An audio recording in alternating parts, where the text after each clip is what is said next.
So how's everyone doing?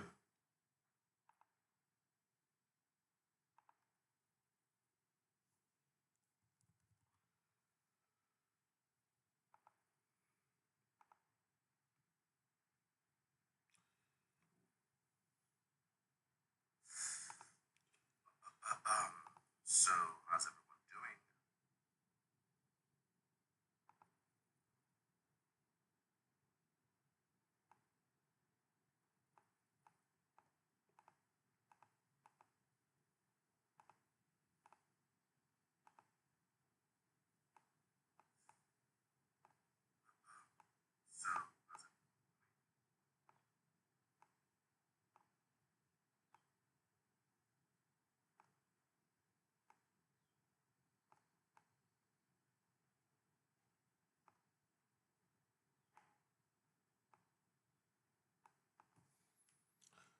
Political season is hotting up.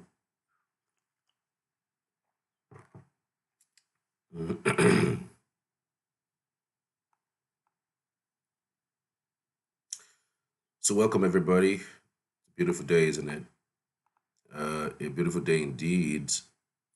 It's 7:28. So I want to welcome everybody to this great morning. I hope you're waking up from the right side of the bed. I mean, every day, every time we grind. It's a Wednesday. It's just midweek. Weather looking really good. It's cloudy. It's been cloudy for the past 2 weeks, and with a bit of shower here and there, especially if you are living somewhere around the southeast. I understand that it's also same thing around the north central. So the weather is looking really cool out there. So whatever you want to do, do as much as you can quickly this period. All right. Let's see if we can take a teaser from the visit of the LCT minister on the Edo State governor. I'm just wondering, my instinct though, I'm just wondering, um, is it possible that one minister, FCT minister is like the person who is a custodian of the FCT, right? Why is he the one commissioning a bus,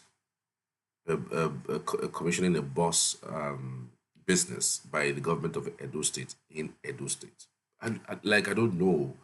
There are several persons who would do that, you know, in different stands.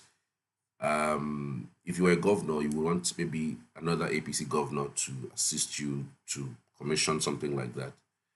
And I really don't, if for me, I really don't even think that commissioning a boss business by the government is anything so spectacular to have an FCT minister who's supposed to be looking for out for the welfare of the FCT, looking out for the growth and development of the FCT, looking out for the FCT's development. I'm wondering why he go to the Edo State Commission bus business by the government. Anyways, I'm sure one of the major reasons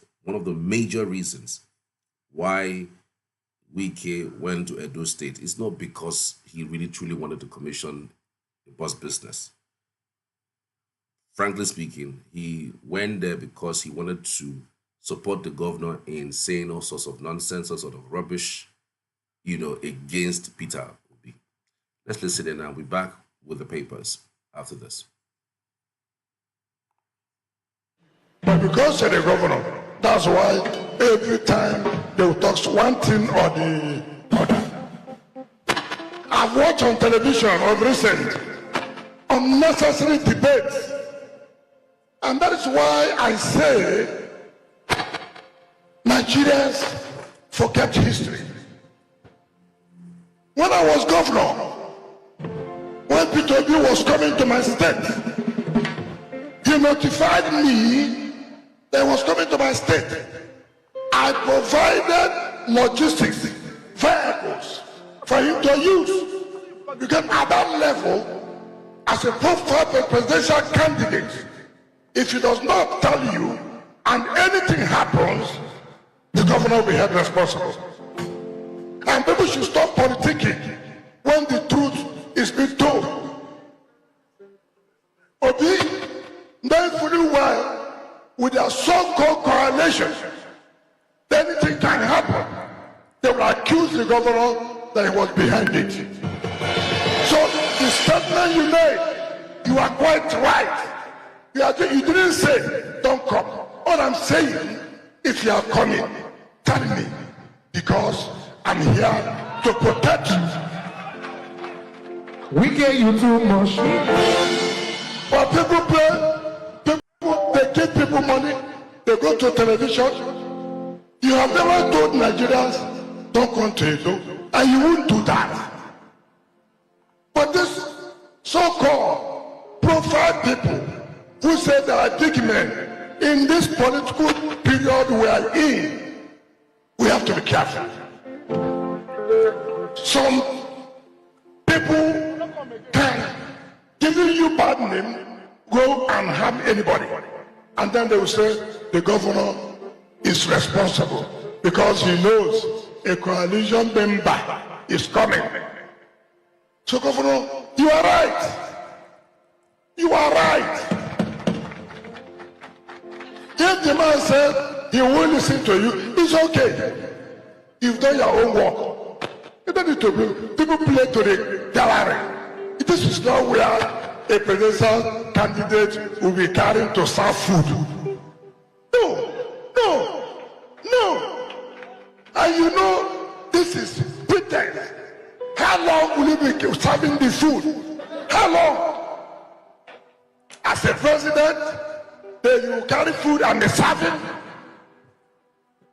And then Nigerians are laughing. Oh, humble. Who told you that humility? Who told you that? And you people give audience to that kind of a thing. And somebody will be telling you, as a presidential candidate, when I win as a president, I will use commercial plane. And you think he's telling you the truth. Which security will allow you?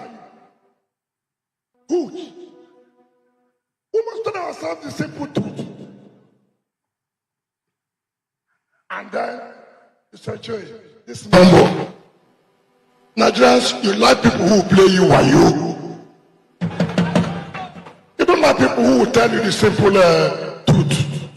When he was governor, was he serving food? Now because election is coming, I want to serve. Hey, go and listen to him there. Go and listen to him. So, don't bother yourself. Stand firm. In any decision you have taken, stand firm. If they don't talk about you, then you're not the governor. Any day I wake up, nothing is said about me, I say something is wrong somewhere. So it is my business to keep Nigerians busy to be reading about me. So don't bother yourself. Go ahead. What is important is, do you have the support of your people? Yes. Well, once you have that, go ahead. People like Oshimole is here. Former deputy governors are here. The speaker has told you, if you need more money, come for supplementary. We will give you. Now governor when they walk, now he will they follow. I go inside.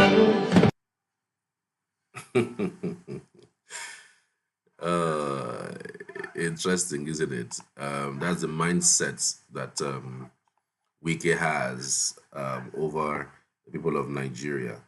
Well, the system keeps throwing up the worst of us instead of the best of us. Anyways, let's go straight to the papers right now.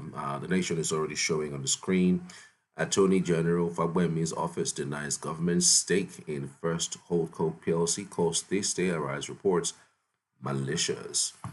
Still on the Nation newspaper, Natasha supporters create scene at National Assembly entrance. Presidents to inaugurate cancer centers in Katsina, Benin, and Nsukka. Adeleke Oyilola Oshun PDP leaders back Tinubu's re-election. Okwebalos revived Edo line with 100 buses. Senate fumes over Ojulari's absence. All right, that's an interesting headlines out of the nation. Still on the nation, it's the screaming headlines. APC PDP kickstarts 2027 plans with key neck meetings. Ganduje's replacement standing committee topped ruling party agenda. PDP pushes for cohesion after Atiku and others exits. It's an interesting development. And I actually wanted to speak a little bit about this development with Atiku, leaving the PDP. I'm 100% sure that the reason why Atiku left the PDP was because of Wike. Wike has consistently and continually touted the PDP. He had held the structure of the PDP, and part of his anger is the fact that Atiku took the ticket for the 2023 elections, and quite rightly so. I mean, he has the rights to be angry over what had happened. I would say that with all, full responsibility, because as a southerner, you don't expect after a northerner finishes 8 years term, then northwesterner, and then he goes to northeast.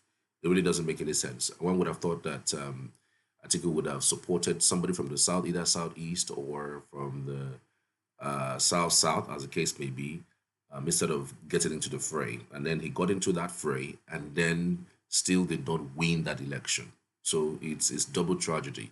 Many South, and Southeastern would remember this for a very long time. I mean, he has contested for God knows how long. And up until this moment, sometimes it's good to let go certain things. Sometimes it's good to play the elder statesman, but he hasn't been. So it almost looks as if Wike is winning, because we all know that Wike has that structure very strong. He has a very, very huge grip on the leadership of the PDP as it's presently constituted. And so that particular grip, he is going to basically give it to somebody who is, maybe less influential, not that important, or better still, collapse PDP structure into the APC so as to beat the coalition, as the case may be. So all fingers crossed. And even up until now, that thought of Atiku dropping his ambition is also in the front burner. People are saying, now, look, we still have 4 years of the South. How about an Atiku support, somebody from the South, maybe a Peter Obi, for instance, who can win, who have also said that he would rule for just one term.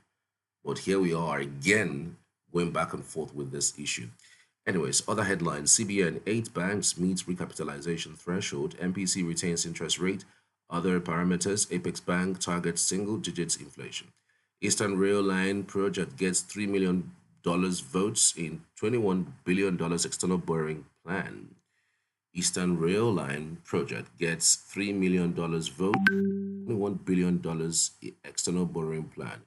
Well, I cannot wait to see the rail lines come to fruition.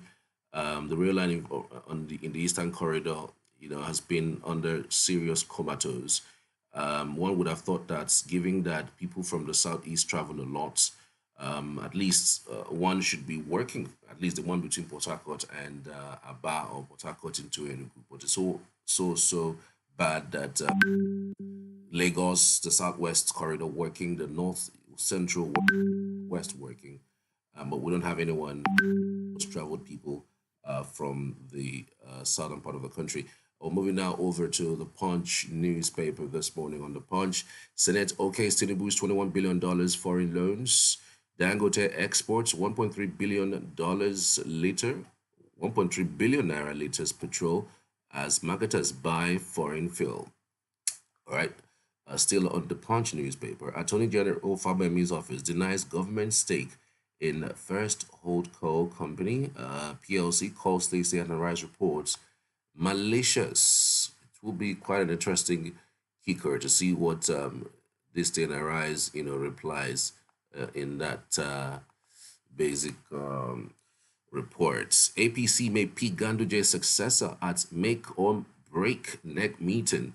The MEC meeting is up today, I guess. And so, Almakura Yelwata, Dalori top race, lobbying thickens, North Central demand slots, Constitution review on NEC agenda. All right, you find out the details on the Punch newspaper, Israel protests in Tel Aviv over Gaza food shortage. Well, oh, it almost looks like the only people that are not averse to continuous killings and continuous blockades of food is the government of Israel. Everyone, in fact, the population in Israel are asking that the government in Israel stops the bombing and stops the killing and stops the blockade. But it does look like that is ever happening. Israeli protesting the Tel Aviv over Gaza food shortages. All right, we're done with the punch, and now over to the Tribune newspaper. On the Tribune this morning, let's see what we have. As Attorney General is still denying this report. Attorney General Faber Mills' office denies government stake in First Holdco PLC. Court states the rise reports malicious, and still on that, the Tribune has its own screaming headlines. It almost seems reading from one pot. Indeed, there will be an interesting National Working Committee meeting. Confusion persists over APC NEC meeting. Governors, NWC in dark carcass. Ocean PDP leaders endorse Tinubu Adeleke for second term. Okay, Ocean PDP leaders endorse Tinubu Adeleke for second term. All right, health, owning a smartphone before age 13 linked to poor mental health. Well, I don't know. Well, it depends on what you're doing with the phone, though. I mean, that's actually according to a report on the Tribune. Owning a smartphone before age 13 linked to poor mental health. That's on the left side of the Tribune newspaper. All right. Well, you really agree with that? Let me know if you think what you think, though. I understand the aspect of not really using your head to think through anything anymore. Maybe if there's anything at all you want to ask ChatGPT, you want to, make life easier for yourself. But again, I mean, people have done things over time to basically make life easy for themselves. I mean, life has always been difficult, right? But with the advent of phone in its own, at least life has become a little easier. I mean, back in the day, we used to send letters to people across board, and then email came in. We now reduce the timing we're using to send, letters across countries or across states. And then from emails, you can now make calls. Like you can reach out to somebody via the phone from wherever they are in the world. It's a good thing. And in life is a lot better. After all, everything we do in life is actually making life a lot easier and a lot better. That's what life in the first place is about, isn't it? I think that's what life in itself should be about. Making life a little easier for you, for your family, for the society. After all, they say, find something to solve, find the problem to solve. It's the only way you find the problem to solve that you can actually become rich. So if you find a problem to solve and the problem is being solved with your invention, then you become a very rich man because people keep using that particular product because it's solving problems. I don't know if I'm making sense, but that's what it is. That is what it should be. All right, still on the Tribune newspaper, Africa losing $90 billion annually to import substandard fill, and Dangote laments. Wow, Dangote at it again. I don't know whether he is, he likes making headlines with whatever he does with these conversations that he puts out. What? He said Dangote did what? Africa losing $90 billion annually to imported substandard fuel. Dangote laments. Well, ever since he came on board, has been doing a lot, just to push his own products. And I mean, what would the businessman do? Maybe the same thing, or maybe worse. So he is putting you on red alerts and putting all the marketers on red alert that the product they've been importing all year long has been substandard. So why don't you, as a person, start looking at his own product? I hope we don't get into that space where he becomes the monopoly of this oil and gas thing, especially as it concerns Phil, because he's the only guy right now that produces, Phil or produces AGO in the country as a private sector. I'm hoping that NNPC fast tracks these, privatization thing with the NNPC and refineries so that we can have competition in that space. From it's only when we have competition in that space that we're able to, mitigate whatever, thing. Because I personally feel that fuel in Nigeria is still very expensive. It's still very high up there. We shouldn't be buying anything, fuel anything beyond 500 naira, frankly, for a liter. I don't think we should be buying anything beyond 500 naira per liter, because if you look at all the countries that have fuel across the continent of Africa, none of them have purchases fuel more than 600, basically. I mean, it's our product, and we do naira for crude for Dangote. So oil price, why should petrol be bought at as high as 850, as high as 900 naira? Why? I don't think it should be. I think personally that we are overpricing our product. Since it's ours, we should be able to gain more by buying cheaper. Still on the Tribune, external reserves hits $40.1 billion in July. CBN governor with the rider, Apex Bank maintains lending rate at 27.5%, says 8 banks have met recapitalization requirements. Federal government issues fresh flood alerts for 28 states. This is not looking good. It's not looking good at all. Obebolo insists Obi must inform him before visiting Edo. Once again, he went on ranting about Peter Obi, saying, look, you must tell me when coming to Edo States, and it's not because I threatened him. It's not a threat. It's just like I want to protect him. I want to be sure he is fine. But I hope it wouldn't be a case of the same thing when it comes to campaigns. Peter Obi is a private citizen. Yes, he's a politician, and a politician with interest because of his huge following. But then again, one would have thought that the idea around telling him, I mean, he doubled down basically on what he had said earlier. One would have thought that there are ways to go about these things rather than how he went about it at first. Anyways, still on the papers, we're moving over to the Daily Trust newspaper this morning. On the Daily Trust, National Assembly bars Natasha from resuming plenary. Flood acts now. Northern elders tell federal government. Reps ask US to restore 5-year visa policy for Nigerians. How Ajibade Alozie fired Nigeria into WAFCON finals. So it's a huge congratulations to the Super Falcons for moving Nigeria to the finals after beating defending champions. They beat defending champions by 2 goals to 1. And it was quite an interesting game. Nigeria scored first and through the penalties. And South Africa came from behind and equalized three from the spot.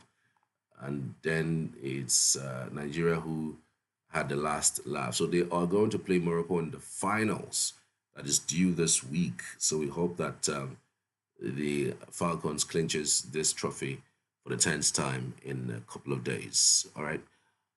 By the way, Morocco is the defending champion. Not defending champion, it's the host country of this game. So it's going to be a fierce battle with Morocco, I'm thinking. But I'm sure that with the firepower of the likes of Oshoala, who has just finally resigned from the Super Falcons at age 30, she wants to end her career with the Super Falcons with a win over Morocco.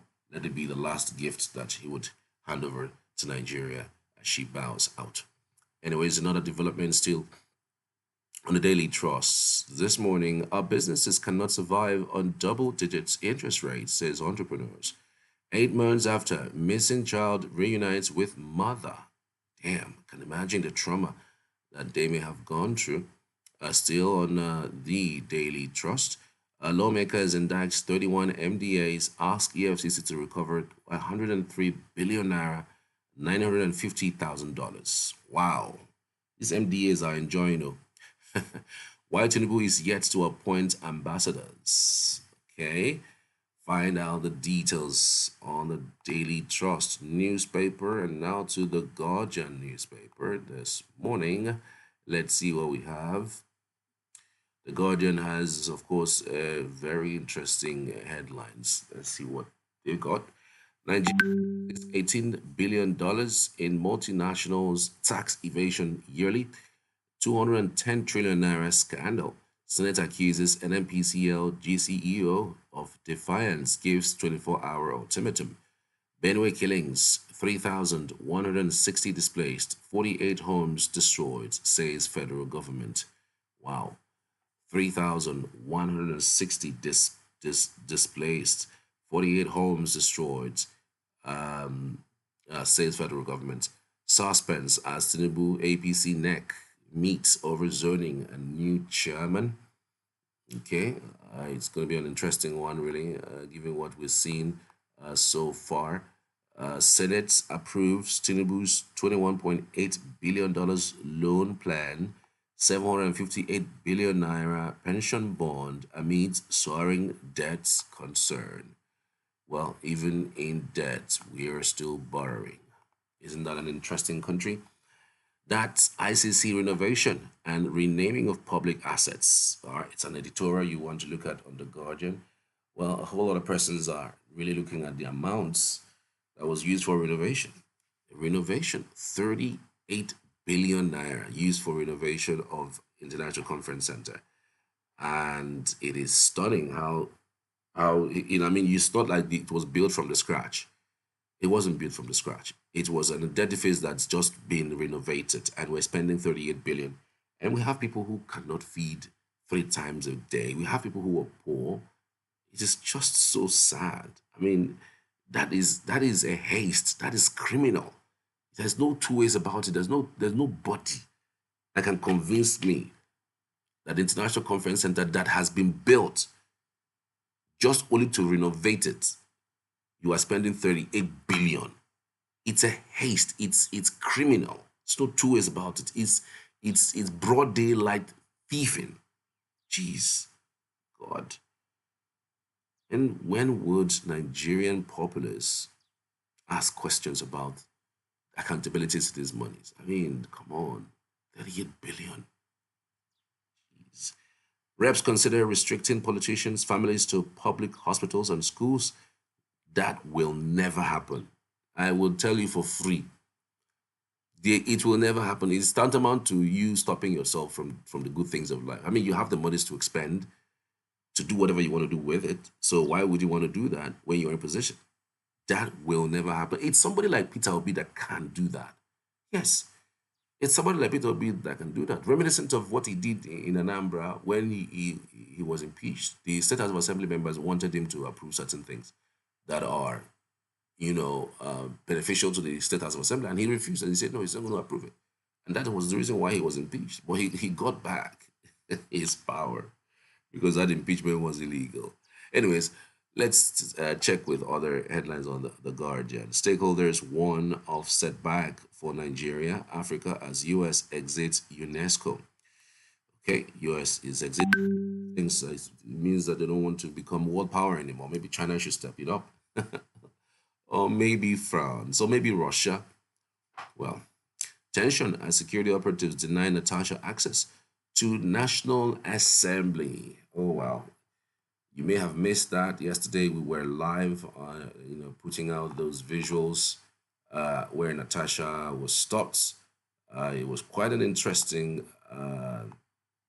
it was quite an interesting follow, because she was followed by several media organizations, and they were just basically wanting to catch a glimpse of what everything was like. Just in case you missed out, we're just going to play a little bit of what we had yesterday.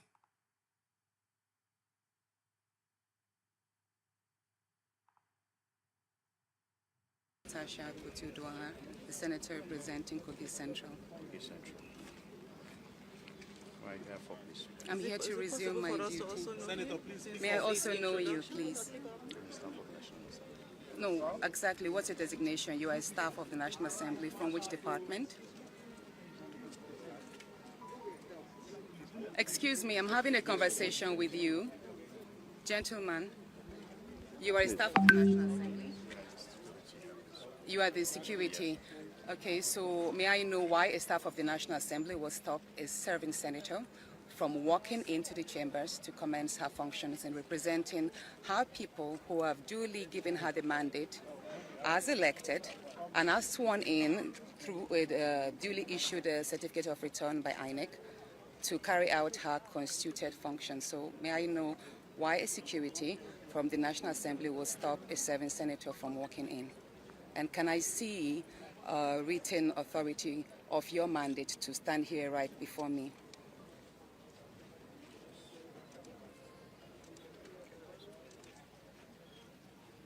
We can't hear you, sir.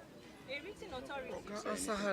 Not going to say anything. A written mandate. We are here. He knows we are not be giving authority to allow her to come into the complex. That is our place. Speak up, sir. We need to hear you. No, hold on, because Please, We want please. to know who you are and why you are here. We want to see your... On whose instruction are you here, sir? it's okay. I've asked him the questions. I believe I deserve an answer. You don't have an answer? Where is the gentleman who stopped us first?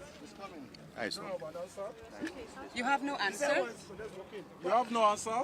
I don't know. Why is it? Are you not? Are you? Why is everybody is coming it and going? disabled? If you Why do not can you have not an talk order, loud? can you allow the senator pass and resume her duties? What is going on? Why is the whole place Why is looking everybody militarized? talking like deaf and some people cannot speak loud? He does not have an order. He does not have an answer. Please, can we pass, gentlemen? Please. Please, no, we are not. No, don't push me. Nobody should push. We are not pushing. Nobody is pushing you. No, you are blocking our senator now. It's not about who is Why are pushing you you. here, sir? Why are you Why are here? you here? On whose instruction are you here? Why are you here? Somebody should say something. What exactly is going on? 50 million to release my cousin. Then you people are here. Look at police. Yesterday, police were protesting on behalf of police. And today you are here again doing an illegitimate job.